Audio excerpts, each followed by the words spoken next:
Welcome back to the Ancestral Findings Podcast. Vivian Maier's photography is a brilliant body of work that showcases street photography at its best. Let's learn about her life and artwork.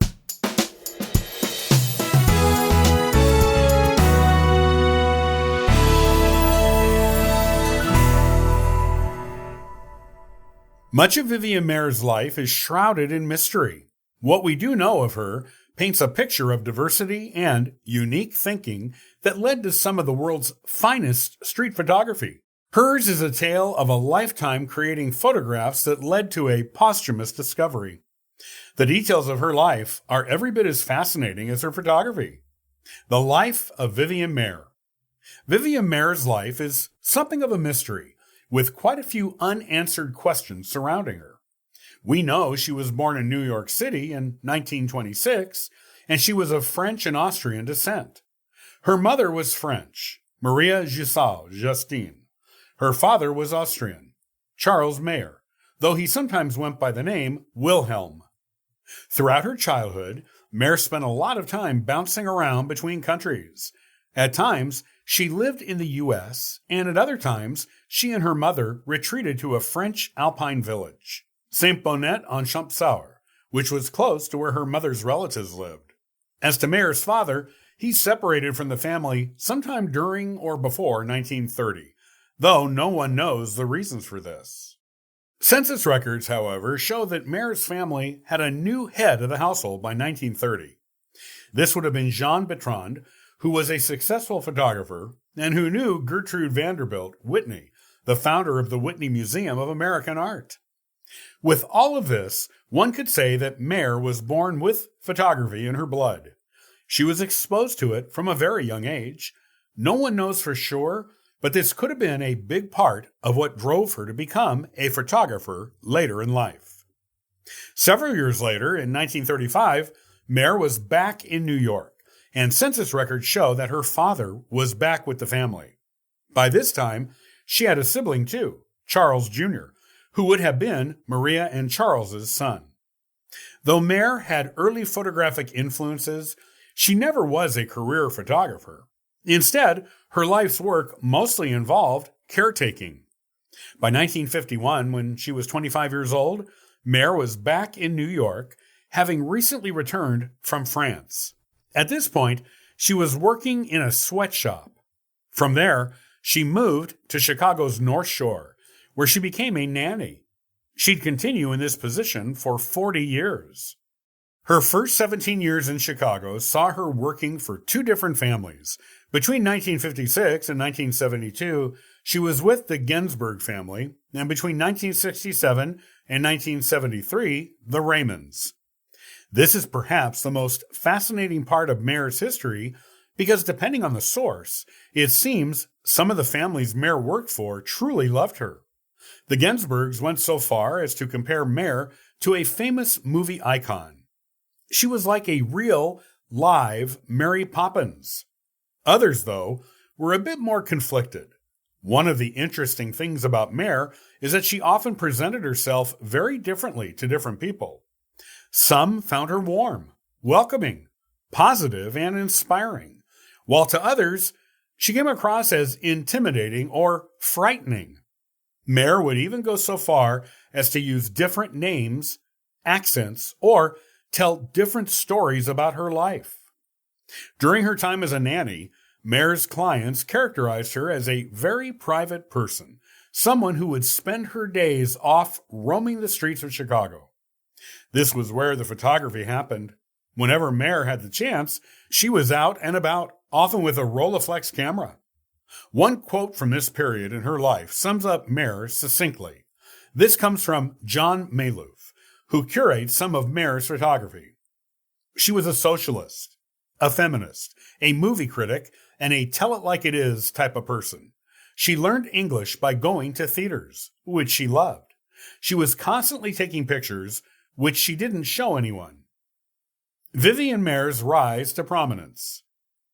The above quote sums up Maier's diversity as a person, and that diversity is how she approached photography. First, there were the years spent as a nanny during which she'd spend her free time exploring Chicago. In 1959 and 1960, Maier took off on an around-the-world trip where she had the opportunity to photograph in Italy, Shanghai, Beijing, India, Syria, Egypt, and Los Angeles. At one point in 1970, Maier even worked for famous talk show host Phil Donahue as a housekeeper. During this period in her life, she kept a collection of belongings stored in boxes at various employers' homes. In one such residence, there were 200 boxes, almost all of it either photographs or negatives. Other collections at other residences included newspapers, which were described as shoulder-high piles. And she also had a collection of audio tapes. These were recordings of conversations with the people she photographed, a unique take on getting to know your subject material. What's interesting about all of this is that for a long time, Vivian Maier's photography was completely unknown, just something she did for her own reasons. At the same time, her life was a troubled one, particularly in later years when she seriously struggled with finances. In her elderly years, she was destitute, to the point that the Ginsberg brothers, who she had cared for as children, offered to help her financially, even going so far as to arrange an apartment for her in Chicago when she was on the verge of eviction. These money troubles are what led to her discovery. She was unable to make the payments on a storage space she'd been renting in Chicago, so in 2007, the contents of that storage space were auctioned. This included negatives, prints, 8mm film, and recordings. John Maloof, Ron Slattery, and Randy Prow, all three photographic collectors, bought some of her work and published it online. In 2008, Maier suffered an injury, a fall in which she hit her head. She never recovered from this, and in January 2009, she was placed in a Chicago nursing home, where she passed away on April 21st, 2009. Despite this, Maier's photography continued to grow as more and more people took interest in it. In the years after her death, Maier's work went from obscurity to international fame.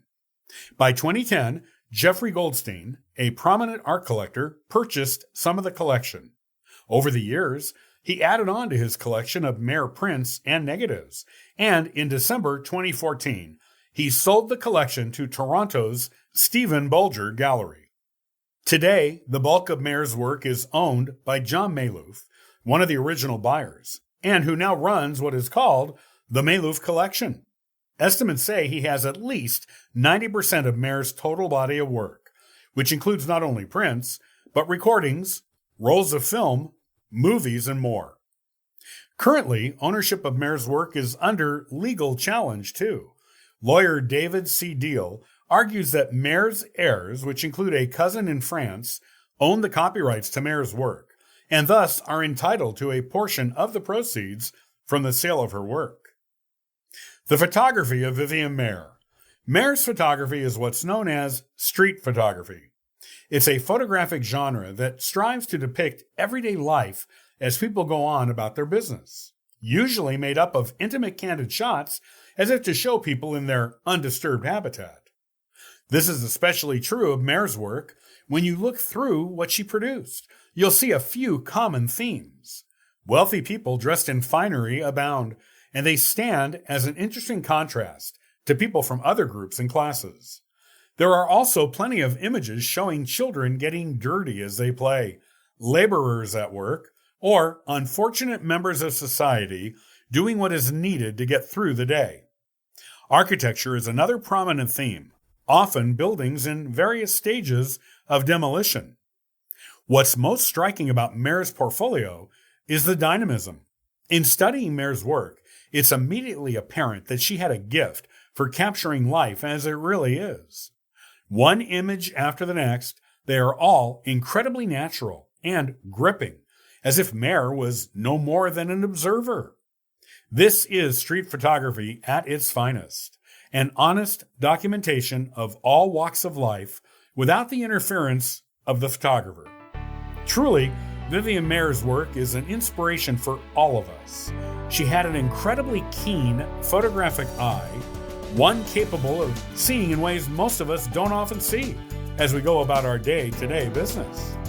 If this type of photography interests you, her work is definitely something you should study.